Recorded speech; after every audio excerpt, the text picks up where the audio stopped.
I'll end the clarifications for this phase. Mr. Alex Yam.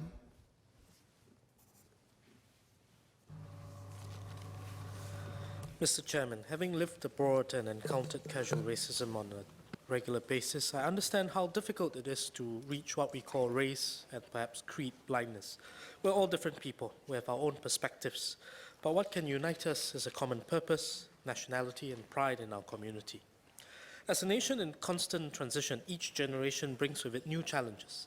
In the early days, you not only had inter-community tensions, but also intra-community ones too.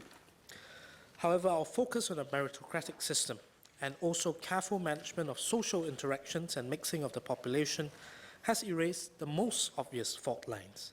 We can therefore safely say that Singapore does have a multiracial, multicultural, harmonious society to a point. But despite all our efforts, fault lines do not disappear completely. As we continue to grow as a country, become more educated, we also risk becoming more diverse and divisive. Today, we have issues of self-radicalization, class divides, and ideological tensions to deal with. I met a young resident earlier in the month who took me quite off guard. We were trying to assist him with a difficult appeal on a family matter. He was well-spoken and articulate, but stridently aggressive in his view. Despite calmly explaining to him his situation, he then said that he did not acknowledge the law of the land as he only believed in the sanctity of his own religious laws.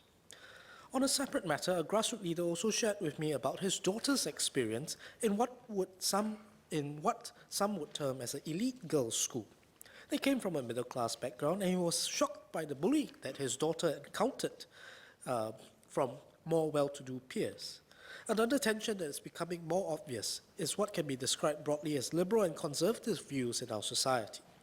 As we contend with political instability and terror threats globally, what can the ministry do to increase social mixing, especially amongst the young, so that we can continue to grow shared experiences and understanding?